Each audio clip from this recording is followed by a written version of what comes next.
আমাদের রাজ্যে বিধানসভা নির্বাচন ঘোষণা হয়ে গেছে, আর এই বিধানসভা নির্বাচন নিয়ে সাধারণ মানুষ কি ভাবনা চিন্তা করছে সেই বিষয় নিয়ে আমরা আজকে চলে এসেছি মুর্শিদাবাদ বিধানসভা এলাকার নতুন গ্রামে। তো চলুন এখানে কথা বলি সাধারণ মানুষরা কি ভাবছে এই বিধানসভা নির্বাচনকে কেন্দ্র করে। তো আপনার নাম? আমার নাম আকাশ আলী। তো সামনে তো বিধানসভা নির্বাচন, তো কি হবে বলে মনে হচ্ছে এই বছর? মানে ভাব কিছু পাওয়া যাচ্ছে না। হ্যাঁ, কোন দিকে যে গড়বে খুব বলা মুশকিল আছে বাবা, মুশকিল আছে। এই যে 15 বছর তৃণমূল সরকার আছে, হ্যাঁ। এর ফলে কি যুবকদের কর্মসংস্থান, শিক্ষা, স্বাস্থ্য সেসব ক্ষেত্রে কতটা শিক্ষা আর কর্মসংস্থানের দিক থেকে অনেকটা পিছিয়ে আছে। পিছিয়ে আছে? এই সরকারটা অনেকটা পিছিয়ে আছে। এই যে ভোটের আগে যেভাবে ভাতা দিচ্ছে সেই বিষয়টাকে কিভাবে দেখছেন? ভাতাটা ধরুন এটা নতুন কিছু নয়। হুম। ভাতাটা এর আগেও সিপিএমরাও শুরু করেছিল। বেকার ভাতা সিপিএমরা 50 টাকা থেকে শুরু করেছিল। হ্যাঁ, তারপরে বার্ধক্য ভাতা সিপিএমরাই শুরু করেছিল বামফ্রন্ট। হ্যাঁ, এগুলো তো আগেই ছিল। এটা একটু বাড়িয়েছে, এই হচ্ছে ব্যাপার। অন্য কিছু নতুনত্ব কিছু কিছু নাই। কিছু নাই। কিন্তু এই ভোটের আগেই দিচ্ছে, সেটাকে কি মনে হচ্ছে যে ভোটের আগে সরকারি উদ্যোগে ঘুষ ভোটারদের কেনার জন্য? এখন তো ভোট টাকা চয় করে, কেউ খেলছে ধর্মীয় তাস, আর কেউ খেলছে মানে ওই বিলি বন্টন। হ্যাঁ, ডাইডলের তাস। এই তো হচ্ছে ব্যাপার। এটাই ব্যাপার হয়ে দাঁড়িয়েছে। এটা কি সমাজের উন্নয়ন হবে বলে মনে হচ্ছে? এটা থেকে সমাজের কি আর উন্নয়ন হবে? কিছুই উন্নয়ন হবে না। আসলে ব্যাপারটা ক্রয় ক্ষমতাটা মানুষের মধ্যে এখন বাড়াতে না পারলে হ্যাঁ কিছুই হবে না। ক্রয় ক্ষমতাটা আগে বাড়াতে হবে। এই যে আমাদের রাজ্যে এই সময়ের উপর দাঁড়িয়ে যেভাবে ধর্মীয় মেরুকরণের রাজনীতি চলছে, সেটাকে কিভাবে দেখছেন? এটা আমাদের রাজ্যে শুধু বলা যাবে না, বিভিন্ন জায়গায় গোটা দেশেই তো এটা করছে। আর ওর উপরই তো বেশ করে বিজেপি আজ দাঁড়িয়ে আছে, ওটার উপর বেশ করে দাঁড়িয়ে আছে। এটা ব্যাপার, ও তো ওরা দেখাচ্ছে পথ। হ্যাঁ। আপনি কি করেন পেশায়? পেশায় আমি এখন বেকার, আমার 70% যে সরকারি যে সব ভাতাগুলো দিচ্ছে বা প্রকল্পগুলো চলছে, তার কি সুযোগ সুবিধা আপনি পান? বেকার ভাতা বলুন বা ওই যে বাড়ির প্রকল্প বা আপনার পরিবারে মহিলারা মহিলারা পাচ্ছে। আপনি বেকার ভাতা পান? না, আমাকে বেকার ভাতা আমি তো অনেকবার করেছি, কিন্তু আমি পাইনি। আপনি পান না, এখন পর্যন্ত আমার অনেকবার অ্যাপ্লিকেশন করেছি, কিন্তু পাইনি। এই বছর কি চাইছেন, পরিবর্তন না প্রত্যাবর্তন? যেরকম ছিল সেরকম চলুক, না নতুন কেউ আছে? শুনুন, কথাটা হচ্ছে আমাদের পশ্চিমবঙ্গ রাজ্যটা আলাদা রাজ্য। গোটা ভারতবর্ষে যা ভাবে, হ্যাঁ, পশ্চিমবঙ্গ তার উল্টো দিকে একটু ভাবে। আমরা পশ্চিমবঙ্গের মানুষ, কিন্তু আমরা ধর্ম নিরপেক্ষ মানুষ। এটা একাগুলাই কিন্তু একটা আছে, সেই জিনিসটা যেন বজায় থাকে, এটাই আমরা চাই। অনেক অনেক ধন্যবাদ। আপনার নাম? দাস্তান শেখ। কি করেন? আমি একটা কোম্পানির কাজ করি। কোম্পানির কাজ। তো কি হবে বলে মনে হচ্ছে এবার বিধানসভা নির্বাচনে আমাদের রাজ্যে? আমাদের রাজ্যে তো আমরা পরিবর্তন চাইছি। মানে এই রাজ্য এই সরকার চাইছি না। এই সরকার আর চাই। আপনি তো ধর্মে মুসলিম, তো মমতা ব্যানার্জি তো সবসময় বলে যে মুসলিমদের জন্য 100% কাজ করে দিয়েছে, তো বিষয়টা কিছুই করেনি, মুসলিমদেরকে আরো বরবাদ করে দিয়েছে। আরে বরবাদ করে দিয়েছে। বরবাদ করে দিয়েছে। এই যেমন যে কবরস্থানের জায়গা দখল, এই অনেক জায়গা, অনেক জায়গা ওয়াকফ বোর্ড নিয়ে ওবিসি থেকে বাদ, ওবিসি থেকে বাদ করলো। তারপরে আপনার অনেক কিছু করছে। এতে সমাজের আরো ক্ষতি হচ্ছে, বিভাজন তৈরি হচ্ছে। সব জায়গা দখল করে নিচ্ছে। কবরস্থানগুলো মাটি দিতে পারবো না, এরকম পজিশন হয়ে গেছে এখন। এরকম পজিশন হয়ে গেছে। তো এটা সাধারণ এই ভোটে কি মুসলিম সমাজের মধ্যে এর কোনো প্রতিক্রিয়া দেখা যাচ্ছে? মুসলিম সমাজ চাইছে যে এই সরকার না থাকাই ভালো, না থাকাই পরিবর্তন। অনেক ধন্যবাদ। আপনার নাম? আমার নাম মিলু মোল্লা। কি করেন? আমি মার্চেন্ট নেভিতে জব করি। মার্চেন্ট নেভি, তো খুব ভালো তো জব। তো কি মনে হচ্ছে এবার বিধানসভা নির্বাচন? আমরা সত্যি কথা বলতে বকলমে মানুষকে কিনে নিচ্ছে, এটা হচ্ছে মেন কথা। বকলমে যে আপনাকে ভোটটা আপনার দিন 1500 টাকা দিচ্ছি এরকম বলছে না, আপনার অ্যাকাউন্টে 1500 দিলাম, আপনি ভোটটা তৃণমূলকে দিবেন। বকলমে, পরোক্ষভাবে। আমরা বিগত দিন থেকে বিহারে যে ভোট হয়েছে, ইলেকশন ডিক্লেয়ার হওয়ার আগে 10,000 টাকা করে দিয়েছে ওখানে সাধারণ মানুষকে। তার মানেটা কি? তার মানে ভোটটা আগে থেকে কিনে নিল। তাই আজকে বিহারে বিজেপি সরকার 10,000 টাকা বিনিময়ে, তো আজকে মমতা দিয়ে সেই চালটা মেরেছে। তো মমতা দিদি তো সবাই মমতার জন্য পাগল, আমরা অবশ্য কোনোদিন পাগল ছিলাম না, আর এখনো নেই। তো মমতা এগুলোকে মানে ভিক্ষা তো দিতে পারছে না, সাধারণ যুবককে ভিক্ষা দিতে পারছে না, বা যারা চামচা বলা যায় যাদেরকে, মানে নেতাদের পেছু পেছু ঘুরে ঘুরে একটা করে ছবি তুলে যেসব চামচাগুলো, তারা কি পাচ্ছে না পাচ্ছে আমরা জানি না। তো আমরা সাধারণ মানুষ, আমরা খেটে খাওয়া মানুষ, আমরা অল টাইম পরিবর্তন চেয়েছি। আর পরিবর্তন পশ্চিমবাংলা বা মুর্শিদাবাদ এমন একটা জায়গা, কোনো ধর্ম এসব চলে না আমাদের এখানে। চলে না।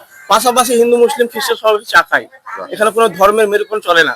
তবে মমতা ব্যানার্জি তো মনে করো রেড রোডে গিয়ে মাথায় টুপি লাগিয়ে মুসলিম দরদি হবো, আর এদিকে অকাপ সম্পত্তি সমস্ত পোর্টালের নাম তুলে দিব, কবরস্থান দখল করব, ওবিসিদের নাম ছাড়াই করে দেব, আর কিছু প্রতিকুর রহমানের মতো লোককে নিয়েছে আমরা দাঁড় করে দেবো, দিয়ে এরকম মুসলিম মানুষের মাথাগুলো কিনে নিব।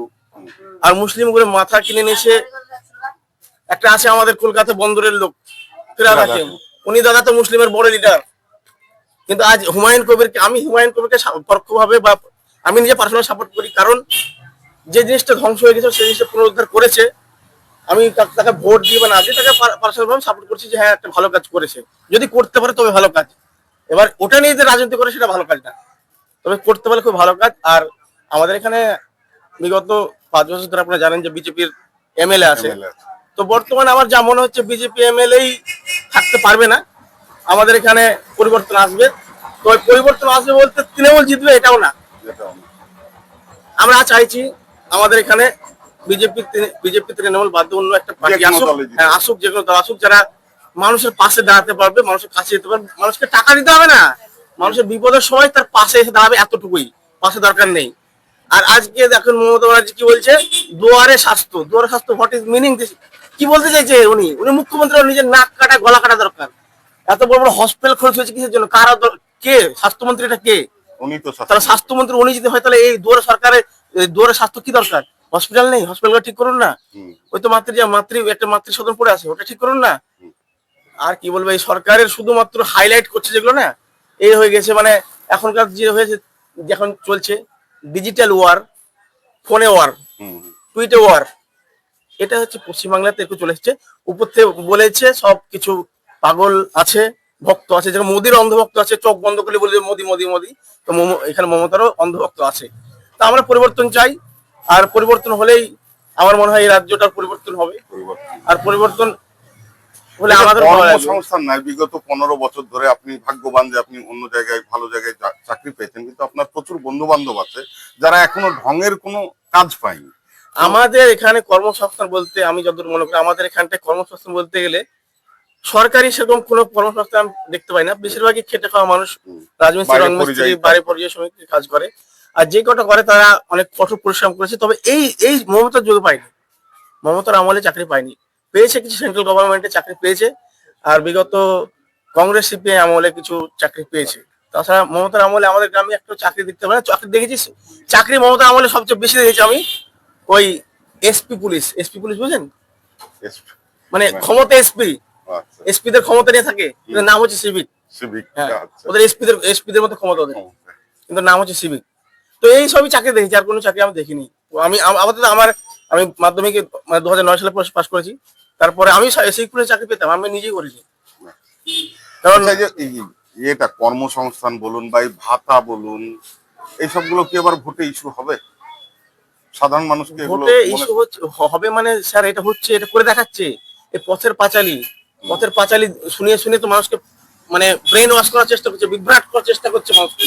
পথের পাঁচালী থেকে শুরু করে আপনার এই যে আমাদের পাড়া বলে একটা হয়েছে, আমাদের পাড়ায়, আমাদের গ্রাম আমাদের পাড়ায়, সমাধান আমাদের। তো সমাধান তো ওই নেতারাই করে ফেলছে বাড়িতে বসে, তাই না? কে কি পাবে আর কি খাবে, এটাই তো সত্যি কথা। সবচেয়ে সিক্রেট কথা আপনি যদি জানতে মানে যদি আপনি সিক্রেট একটা কথা হয়তো কেউ জানে না বা বলবেন আপনাকে, এই নতুন গ্রাম অঞ্চলে যতগুলো ঘর পেয়েছে এর মধ্যে অনেক কাটমানি আছে, দিতে বাধ্য কিসের জানেন কিসের লেগে? যে ও ভাবছে একটা প্লাস মাইনাস ও আগে থেকে করে ফেলেছে। অশিক্ষিত মানুষ তো আগে থেকেই একটা প্লাস মাইনাস করেছে, সেটা হচ্ছে 1,20,000। আচ্ছা বেশ 20 দিলাম, 1 লাখ থাকলো তো একটা কাজ হবে, এটাই লাভ। এটা অনেক বড় গেম আছে এসব। আমরা এর আগে দেখিনি এসব জিনিস, সত্যি বলতে এর আগে এসব দেখিনি। আমি বলি যে ধরুন মানে নেতারা তো দুর্নীতি করছেই, সঙ্গে সঙ্গে সাধারণ মানুষকে এই দুর্নীতির জালে জড়িয়ে নিচ্ছে। না আগে একটা আমি অনেকদিন আগে সিনেমা একটা দেখেছিলাম, সিনেমাতে বলছিল যে ঘুষ নেওয়াটা যেমন পাপ, ঘুষ দেওয়াটা যেমন পাপ।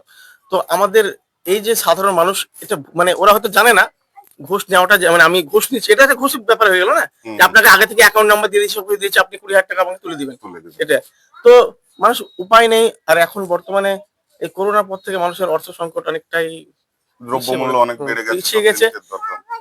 মানে করোনার পর থেকে অনেকটাই মানুষের সাধারণ জীবনযাত্রার পরিবর্তন ঘটেছে। তো সেই এবার চাইছেন যে পরিবর্তন হোক, একদম পরিবর্তন, আশাবাদী যে পরিবর্তন। আশাবাদী বলতে পরিবর্তন আমার পার্সোনালি ভিউ বা পার্সোনালি মত, যে পরিবর্তন হলে দেশটা হয়তো বেঁচে যাবে, বা এই পশ্চিমবাংলাটা হয়তো বেঁচে যাবে। বেঁচে যাবে বলতে গেলে মানে আমি কারোর নাম নিচ্ছি না, বেঁচে যাবে, সত্যি বেঁচে যাবে। এই পশ্চিমবাংলাটা ওই যে পিছিয়ে, যতদূর পিছিয়ে গেছে না, হয়তো 5 বছর টাইম লাগবে, কিন্তু বেঁচে যাবে। আমরা সাধারণ মানুষ, সমস্ত চাকরিজীবী মানুষ বেঁচে যাবে এই পরিবর্তন হলে। অনেক অনেক ধন্যবাদ। বলছি যে আপনাদের এই নতুন গ্রাম এলাকায় এখানে তো বিজেপি পাস করছে, গত বছরও পাস করেছে, এবারও বলছে যে পাস করবে। তো কি মনে হচ্ছে যে সংখ্যালঘু অধ্যুষিত এলাকা, অথচ বিজেপি কি করে এখানে ভোটে দিচ্ছে? না, এবার পাস করতে পারবে না। এবার আর পারবে না, আর হবে না। এরা মানুষের সঙ্গে দাঙ্গা লাগিয়ে দেওয়া, ঝামেলা লাগিয়ে দেওয়া, এই কাজ বিজেপি। এই করেছিল, আর এবার হবে না। যে ভুলটা বুঝে এবার সে ভুলটা আর হবে না। মানুষকে ভুল বোঝানোর চেষ্টা করেছিল। আর আমরা এখানে সবাই সমান, হিন্দু আমাদের মুসলিম জৈন BJP খ্রিস্টান যা আছে সব ভাই ভাই। আমরা এখানে আমাদের এখানে এবার বুঝতে পেরেছে বিজেপির খেলাটা, মানুষের লড়াই লাগিয়ে দেওয়া, ঝামেলা লাগিয়ে দেওয়া, এই হচ্ছে বিজেপির কাজ। এটা আর হবে না। এবার এটা সাধারণ হিন্দু মুসলিম সবাই বুঝছে। সবাই বুঝে গেছে যে এদের মেন কাজ হচ্ছে ঝামেলা লাগানো, মানুষের বিভেদ সৃষ্টি করে দেওয়া, এটাই হচ্ছে এদের কাজ। বিজেপির কাজ। আশাবাদী যে এবার পরিবর্তন হবে। আমরা খুব আশাবাদী যে এবার পরিবর্তন হবে, পরিবর্তন হলে আমরাও ভালো থাকবেন, ধন্যবাদ। এই যে এসআইআর এর ফলে এত সংখ্যালঘু নাম বাদ পড়ে যাচ্ছে বা বিচারাধীন হয়ে যাচ্ছে, সেখানটায় কি কি কারণ বলে আপনি মনে করছেন? যে এটা রাজ্য সরকারের কারণে হচ্ছে, না কেন্দ্র সরকারের কারণে, না দুজনে যৌথভাবে, না নির্বাচন কমিশনের কারণে? এটা পুরা নির্বাচন কমিশনের গাফিলতি বলা, ত্রুটি বলা যাচ্ছে। যখন আজ অনেক ভোটার আছে, ছেলের নাম উঠছে কিন্তু বাবার নাম ওই বিচারাধীন রেখে দিয়েছে। হ্যাঁ, ছেলে আজ অনেক ছেলে আছে, অনেক মানুষ আছে যারা 30-40 বার ভোট দিয়েছে, তার ভোট টাকা বিচারাধীন রেখে দিল। বিচারাধীন রেখে। তাহলে এটা কি বলুন তো? এটা কার দোষ হতে পারে? মানুষকে শুধু হেনস্থা ছাড়া আরো অন্য কিছু না, হেনস্থা করা। এগুলো তো মানুষের মধ্যে বিভ্রান্তি সৃষ্টি করা। একটা মানুষ ও হয়তো সঠিক নামটা বললো, টাইপ করতে গিয়ে একটু গন্ডগোল হয়ে গেলো, হতেই পারে। তার জন্য সে তো বিচারাধীন হতে পারে না। হ্যাঁ, তারপর বাংলায় এক নাম আছে, ইংরেজিতে লিখতে গেলে আর এক নাম হয়েছে, সেটা তো হতে পারে না। এটা তো হয় মানুষের। এর আগেও শুনছি যে এসআইআর হয়েছে, তো এইভাবে তো হয়নি। তখন তো মানুষ জানতে পারে যে এসআইআর হলো তা 2002 তাহলে এসআইআর তখন তো মানুষ বুঝতেই পারে যে এসআইআর হয়েছে তা। তখন তো বলে এখন কেন এইভাবে হচ্ছে, অমুকবাদ তমকবাদ, বা ছেলে মেয়ের নাম এসছে আর বাবার নামে বিচারাধীন করে রেখে দিচ্ছে। এগুলো কি বলুন তো? এগুলো তো ইলেকশন কমিশনের পাগলামো ছাড়া কিছু মনে করি না। আপনার নাম ভোটার লিস্টে এসছে? হ্যাঁ, আমার নাম এসছে, আবার 2 ছেলের নাম আসেনি। এর আগেও অনেকবার ভোট দিয়েছে, তারাও অনেকবার ভোট দিয়েছে। মানে 70-75 বছর বয়সে এসে আপনাকে শুনতে হবে হয়তো আগামী দিনে যে আপনার ছেলেরা নাগরিক নয়। হ্যাঁ, এটাই তো শুনতে হবে। তাহলে এটা কতটা বেদনাদায়ক? হ্যাঁ, মনে হচ্ছে বেদনাদায়ক না বলুন তো? তো কি মনে হচ্ছে যে আগামী দিনে ঠিক হয়ে যাবে? ঠিক হবে। এখন কি হবে সে এখন সরকার ভাববে, ইলেকশন কমিশনার ভাববে, আমরা তো কিছু বলতে পারছি না। হ্যাঁ, এইগুলো হচ্ছে খারাপ জিনিস, বুঝলেন তো? আজকে আমাদের পশ্চিমবঙ্গের মুখ্যমন্ত্রী বলেছে, ঠিক আছে, কাগজপত্র হয়তো বাবার নামে, হয়তো ধর কোনো জায়গায় আছে মন্ডল কেউ লিখেছে, পরে পরে অন্য জায়গায় দেখা যাচ্ছে শেখ আছে, তার জন্য বাদক। এগুলো হয়। আবার বাংলায় দন্তের সরকার খ আছে, আবার ইংরেজিতে 2 এসকেও হচ্ছে, আবার এসএইচি। এগুলো তো আগা গোড়ায় হয়ে আসছে। তাহলে এই জন্য কেন বাদ হবে? এই জন্য কেন বিচারাধীন থাকবে? এটাই হচ্ছে আমার বক্তব্য। অনেক অনেক ধন্যবাদ।